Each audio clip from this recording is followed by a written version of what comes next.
ముఖ్యమైన విషయం ఏంది వాస్తవానికి ఇవాళ ఈయన కేసు పెట్టిండు నీ కేసు డొల్లో కేసు అని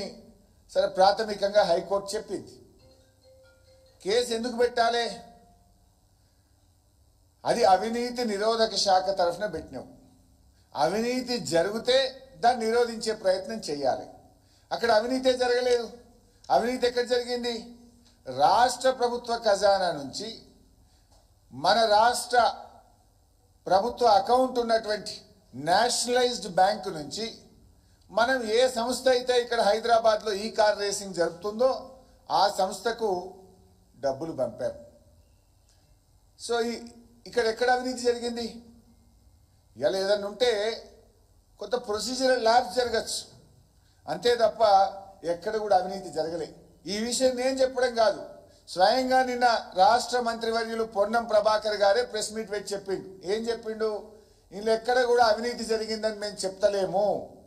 కేవలం ప్రొసీజర్ ల్యాబ్స్ జరిగింది అని నిన్న చెప్పిండ్రు పొన్నం ప్రభాకర్ గారు మరి అవినీతే జరగలేదని పొన్నం ప్రభాకర్ చెప్తే అవినీతి నిరోధక శాఖ ద్వారా మీరు ఎట్లా ఎంక్వైరీ చేస్తారు ఇప్పుడు ఆ శాఖ ఏం చెప్తుంది వస్తు రూపేణ ధన రూపేణ ఎక్కడైనా అవినీతి జరిగినప్పుడు అవినీతి నిరోధక శాఖ దాన్ని నిరోధించడానికి పనిచేస్తుంది అవినీతే జరగలేదని రాష్ట్ర మంత్రి పొన్నం ప్రభాకరే చెప్తున్నాడు మరిగా ఎక్కడుంది ఇవాళ there is no corruption at best ఏదన్నా ఉంటే గింటే maybe some irregularity but not illegality there is no illegality ప్రొసీజరల్గా ఉంటే ఉండొచ్చు కానీ అసలు ఏసీబీకి అవినీతే జరిగినప్పుడు దీన్ని విచారించేటువంటి అవకాశమే ఉండదు ఇకపోతే ఈ ఈవెంట్ 2022లో మనం ఈవెంట్ జరిపితే 192 దేశాల ప్రజలు 50 కోట్ల మంది దీన్ని లైవ్ టెలికాస్ట్ చూశారు అంటే 192 దేశాల్లో మన హైదరాబాద్ ఇమేజ్ను మన తెలంగాణ రాష్ట్ర ఇమేజ్ను మన దేశం యొక్క ప్రతిష్టను పెంచే విధంగా కేటీఆర్ గారు బీఆర్ఎస్ ప్రభుత్వం ఆ రోజు పనిచేసింది ఏం చేస్తే 192 దేశాలు ప్రజలు ప్రత్యక్షంగా హైదరాబాద్లో జరిగే ఒక ఈవెంట్ను చూస్తారు అంటే మన రాష్ట్రం యొక్క ప్రతిష్టను గౌరవాన్ని ప్రపంచ పటంలో నిలిపే ప్రయత్నం చేసిండ్రు ఇవాళ కేటీఆర్ గారు మరి ఇదే రేసింగ్ సంబంధించి ఈ మధ్య తమిళనాడు రాష్ట్రం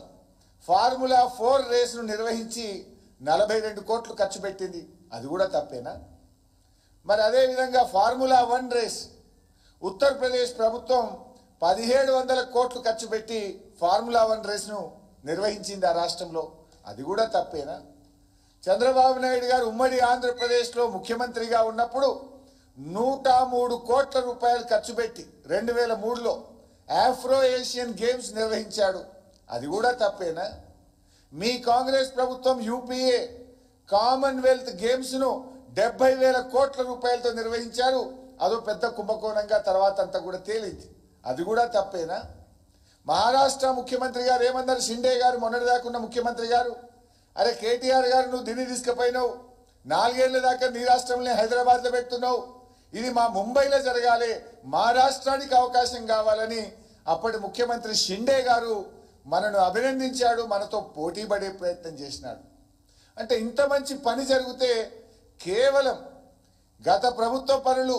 కొనసాగద్దని గత ప్రభుత్వానికి మంచి పేరు రావద్దని కేటీఆర్ గారు అడుగడుగునా నిలదీస్తున్నారని నువ్వు అక్రమంగా కేసు పెట్టే ప్రయత్నం చేస్తా ఉన్నావు ఈ సందర్భంగా ఒక అమెరికన్ రైటర్ అండ్ ఫిలాసఫర్ ఒక మాట అన్నాడు వారి పేరు జాన్ సి మ్యాక్స్వెల్ వారు అన్న మాటను ఒకసారి మీకు గుర్తు చేస్తాను పీపుల్ హూ బ్లేమ్ అదర్స్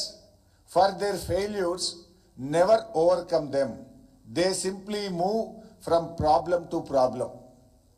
ఎవరైతే తమ ఫెయిల్యూర్స్ను వేరే వారిని బదనాం చేస్తారో వారు ఎప్పటికీ ఆ ఫెయిల్యూర్ నుంచి బయటపడలేరు సమస్యల నుంచి బయటపడలేక ఒక సమస్య నుంచి మరొక సమస్య సృష్టిస్తూ ఉంటారు అట్లా కాలం వెళ్ళబుచ్చుతారు ఇది కరెక్ట్గా రేవంత్ రెడ్డికి సూట్ అవుతుంది ఇది రేవంత్ రెడ్డికి సూట్ అవుతుంది తన ఏడాది పాలనకు ఇది అతికినట్లు సరిపోతుంది అలవిగాని హామీలు ఇచ్చి ఆ రోజు ఎన్నికల ముందు ప్రజల్ని మభ్యపెట్టాడు. ముఖ్యమంత్రి అయితే అయింది కానీ ఆ హామీలు ఎట్లా అమలు చేయాలో అని ఆయనకు అర్థం కాక తలబట్టుకొని ఇగో ఈ రకమైన జిమ్మిక్స్ చేస్తూ ఉన్నారు. ఎట్లా గట్టెక్కాలి, తిమ్మిని బమ్మిని చేయాలి అనే ఆలోచనతో హామీలు ప్రజలు ఏడ ప్రశ్నిస్తారు అని ప్రజల దృష్టి మరల్చడానికి రకరకాల జిమ్మిక్కులు చేస్తున్నాడు. మొదట్లో మీరు చూశారు, లేని దివాలాను దివాలా దివాలా అని లేని దివాలాను ప్రచారం చేసి తమ గోతిలో తామే పడి రాష్ట్రానికి పెట్టుబడులు రాకుండా రాష్ట్ర ఆదాయం తగ్గే విధంగా చేసిండు. ఆ వైట్ పేపర్ను మీరు చూశారు, నిన్న కూడా అసెంబ్లీలో మూతోడ్ జవాబు దేది. ఇక మళ్ళీ ఎవడు మాట్లాడకుండా చేసినాం. అది 6,71,000 కోట్లు కాదు, 4,17,000 అని శాసనసభ సాక్షిగా ముఖ్యమంత్రిని ఆర్థిక మంత్రిని కూర్చోబెట్టి వాళ్ళు నోరు మూయించడం. దాన్ని బట్టి అర్థమైంది, కేవలం గ్యారంటీల గాలిని నుంచి తప్పించుకోవడానికో మా మీద బుర్ర జల్లడానికి రాష్ట్రం యొక్క ఇమేజ్ని దెబ్బతీసి, రాష్ట్ర పరపతిని దెబ్బతీసి, రాష్ట్ర ప్రతిష్టను దెబ్బతీసిండు రేవంత్ రెడ్డి గారు. మార్పు మార్పు అని అధికారంలోకి వచ్చారు. ఏడాది కాలంలో ఏం మార్పు వచ్చింది? Change is inevitable, growth is optional అని ఓ తత్వవేత్త అన్నాడు.